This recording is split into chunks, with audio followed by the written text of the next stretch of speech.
Hello and welcome to the NevilleResearch.com video. So today I'd like to talk about William Shakespeare's 1612 signature. This is the first signature we have for him. And one of the commenters on a previous video was talking about how he wrote his name here.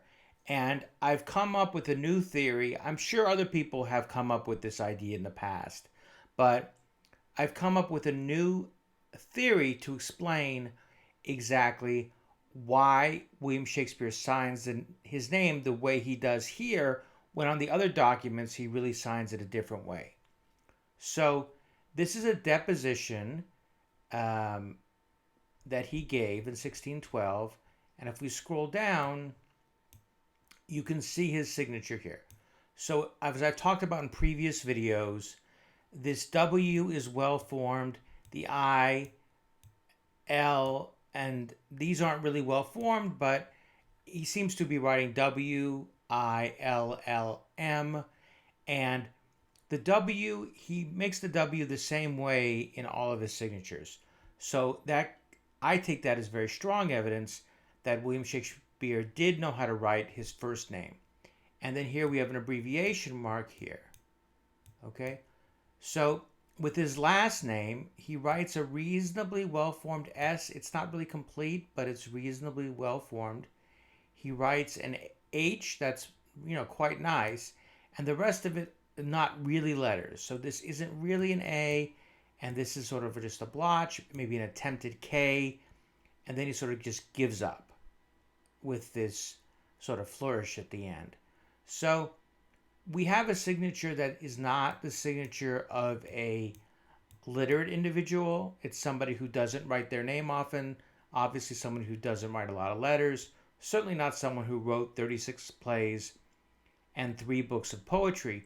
And remember, in 1612, Shakespeare had already produced almost all the works in the Shakespeare canon already. So he was, an incredibly prolific writer and should have written all those plays and poems, and those plays include a lot of letter writing in them.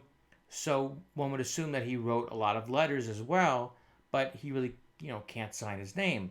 Now the question is, why did he write his first name like this?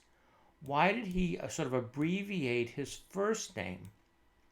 And I've been wondering about this myself, and then somebody was suggesting, well, maybe the scribe wrote it for him.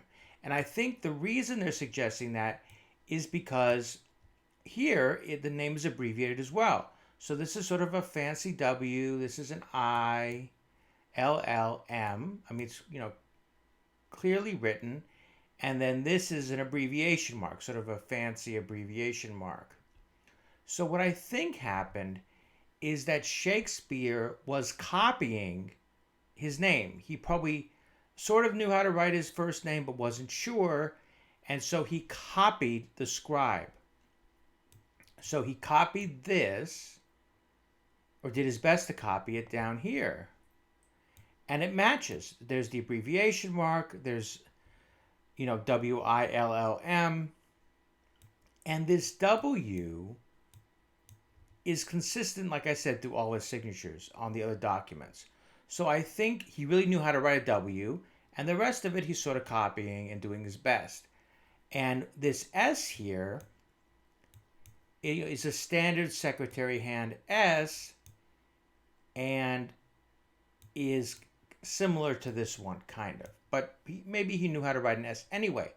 Now, the H here in this document is sort of like a fancy H. So it's not the typical H you would see. It's a standard secretary hand H, but if you look at all the secretary hand documents from 1612, maybe this is, a third or less of the documents are going to have this type of H in it. And even the scribe doesn't consistently use this type of H. He uses other type of H's in the document. So Shakespeare probably was a little bit flustered by this, and so didn't copy that. And then the rest of the name was probably just too much for him. So the H he writes here probably he knew how to write already. But, trying to carry that over into an A and make it a K, which is a difficult letter, he just really wasn't able to do that. And so he gave up at the end. So I just wanted to share this theory. I'm sure other people have come up with a similar interpretation, but that explains the abbreviation mark. It explains why he abbreviates his first name, and the way that his full name is written out here, is long and difficult and was just too much for him to manage. And he may not have been able to read it or interpret it. This E at the end is a little hard to see. This E here is a little hard to see. This is the full name written out as far as I can see. I mean, it's S-H-A-K. It looks like an E to me. That's certainly an S. That's a P. That's an E, A, R. And then I think that's intended to be an E again. So it's the full name. It's long. That was really too much for him. So I think this explains this. And I hope you enjoyed this short video. Just wanted to come on and talk about this. And we'll keep on coming up with more videos for you to enjoy. Please click like and subscribe to the channel. Thank you.